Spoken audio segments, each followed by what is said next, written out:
세상에는 자기가 갖고 있는 신념을 따라 목숨을 거는 사람도 있고요, 자기 목숨을 부지하기 위하여 도망치는 사람도 있습니다. 사람들마다 생존하는 생존 방식이 다 다릅니다. 제가 청년 때에 아주 오래전에 감명 깊게 읽었던 책이 있습니다. 에리 프로미스는 소유냐 존재냐라고 하는 책입니다.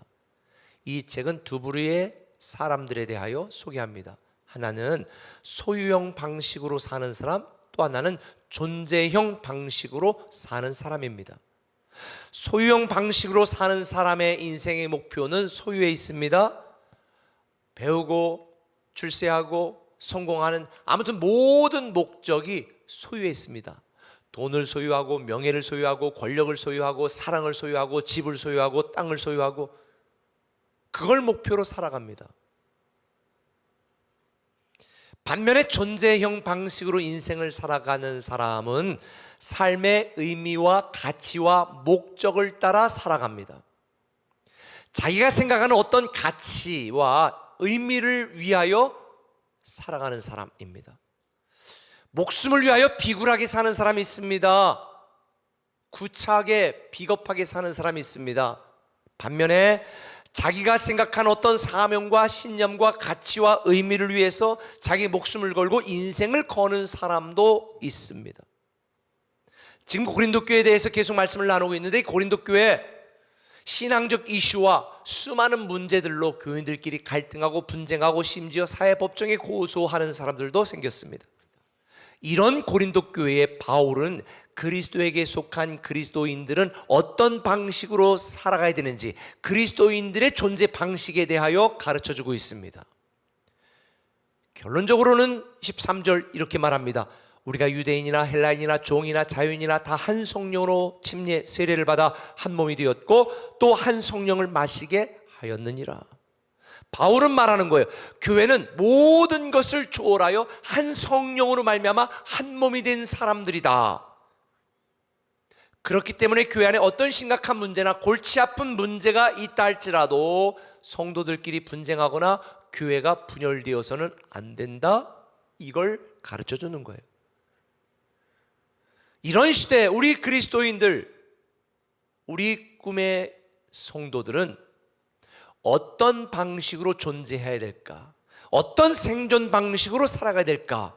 그리스도인들의 존재 방식은 무엇인가? 이걸 살펴보려고 그러는데요, 정말 중요한 두 가지 원리가 있습니다. 그 첫 번째는 뭐냐?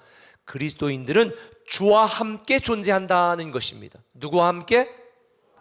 그리스도인들은 욕심과 함께 야망과 함께 존재하는 게 아니에요. 그리스도인들은 주와 함께 존재합니다. 머리이신 그리스도와 함께 존재합니다. 지체인 우리가 함께 존재합니다. 우리는 교회 공동체로 함께 존재합니다. 우리는 한 성령으로 말미암아 한 몸 공동체가 된 것입니다. 한 성령, 한 침례, 한 세례를 받고 우리는 교회 공동체가 되었다는 거죠. 그런데 불행하게도 지금 우리가 사는 시대는 이런 주님의 공동체적인 본질, 교회 본질을 파괴하는 일들이 수없이 일어나고 있습니다. 성경을 보면은요, 구약이나 신약이나 할 것 없이 하나님의 사람들은 반드시 믿음의 공동체에 속해야 된다, 교회 공동체에 속해야 된다고 강조합니다. 하나님은 하나님의 경영 계획을 갖고 교회를 통하여 이끄시고 일하시려는 계획을 갖고 일하시는 거예요. 그거에 대한 대표적인 말씀이 에베소서 3장 20절 21절 말씀입니다. 같이 읽어볼까요? 시작. 우리 가운데서 역사하시는 능력대로 우리가 구하거나 생각하던 모든 것에 더 넘치도록 능히 하실 이에게 교회 안에서와 그리스도 예수 안에서 영광이 대대로 영원 무궁하기를 원하노라. 아멘. 자 보세요. 우리 가운데서 역사하시는 하나님의 놀라운 경영계획과 일, 역사하시는 모든 역사와 능력은 뒤로 가서 교회 안에서와 그리스도 예수 안에서, 또 우리가 구하는 것이나 생각하는 것이나 더 넘치도록 우리를 축복하시는 하나님의 놀라운 역사는 어디에서? 교회 안에서와 그리스도 안에서. 그것이 바로 주님이 만든 원리요 영적 질서요, 하나님의 경영 계획입니다. 모든 그리스도인은 주와 함께 존재하고 우리 함께 존재하고 교회로 함께 존재합니다. 예수님의 비전으로 하나가 되고 예수님의 마음으로 하나가 되고 그리스도 안에서 하나가 되고 교회 안에서 하나가 되고 한 성령으로 한 침례를 받아 한 공동체가 되었다, 이걸 말하는 거예요. 그래서 성경은 교회를 부부로 비유하면서 하나가 돼야 된다, 연합해야 된다, 함께 해야 된다는 것을 가르쳐주고 있습니다.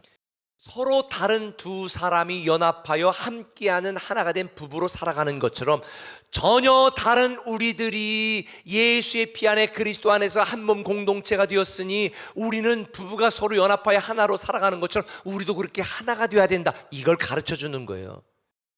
그렇다면 우리 그리스도인들은 어떻게 함께 존재하고 하나가 될 수 있을까?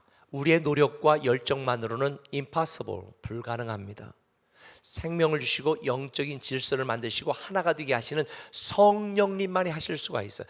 그래서 13절에 한 성령으로 침례를 받아 한 몸이 되었고 한 성령으로 마시겠다는 거예요.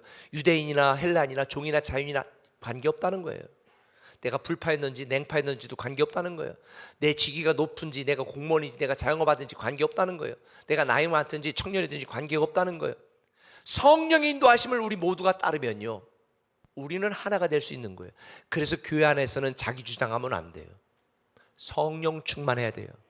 한 걸음 더 나가서 그리스도인은 주를 위해 살아간다 하는 거예요. 우리 모든 지체들은 제일 먼저 누구를 위하여? 머리이신 예수 그리스도를 위하여. 누구를 보아야 돼? 예수 그리스도를 보아야 되는 거죠. 근데 이 몸이 뭐라고 그랬어요? 교회라고 그랬잖아요. 그러니까 모든 몸은 주를 위하여, 교회를 위하여. 주를 위해 일하라는 게 아니라 주를 위해 살아가라는 거예요. 일한다는 것은 내가 가지고 있는 것 일부분을 하는 거지만 살아간다는 것은 먹든지 마시든지 무엇을 하든지 내 존재 방식 자체가 주를 위하여, 교회를 위하여라는 것이요. 우리는 각각의 주어진 기능과 은사와 지체, 능력대로, 재능대로 교회 공동체를 섬겨야 됩니다. 직분도 마찬가지예요. 교회 직분은 절대로 완장이 아닙니다. 교회 리더들은 특별히 기억해야 될 게 있어요. 예배서 4장 11절 뭐라고 말했습니까? 그가 어떤 사람은 사도로, 어떤 사람은 선지자로, 어떤 사람은 복음 전환자로, 어떤 사람은 목사와 교사로 삼으셨으니, 목사와 교사와 교회 모든 리더들을 세운 목적이 뭐냐? 12절 같이 읽습니다. 시작. 이는 성도를 온전하게 하여 봉사의 일을 하게 하며 그리스도의 몸을 세우려 하심이라. 모든 성도는 사역자로 섬겨야 됩니다. 하나님께서 모든 지체를 각각 적당한 위치에 주신 것처럼 내가 해야 될 일이 무엇인가? 주를 위하여, 교회를 위하여 어떤 삶을 살아야 될까? 베드로는 예수님이 십자가 달려 죽으시자 주님을 만나고 따랐던 베드로, 고향으로 돌아가 물고기 잡는 인생으로 살아갔습니다. 오늘 여러분들 중에도 그런 분이 있을지 모르겠습니다. 오늘 다시 주를 위한 삶을 결단하시길 바랍니다. 하나님은 여러분에게 상상 그 이상의 놀라운 축복을 기대하고 있는데 왜 여러분 스스로 선을 그어놓고 제안하십니까? 제가 오늘 여러분에게 제안합니다. 선 다 지우세요. 선을 좀 넘으면 어떨까요? 종교는 싫지만 예수님은 사랑하는 이유라는 책이 있습니다. 이 책에 아주 기가 막힌 글이 있어 소개합니다. 우리가 하나님을 대하는 방식으로 배우자를 대한다면 어떨까?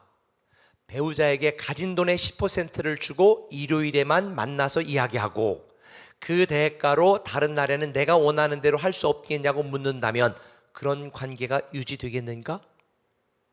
그런데 바로 우리가 하나님께 그렇게 하고 있다. 그리고 어찌된 영문인지 하나님과 사이가 좋다고 생각한다. 그리스도인의 존재 방식이 뭘까요?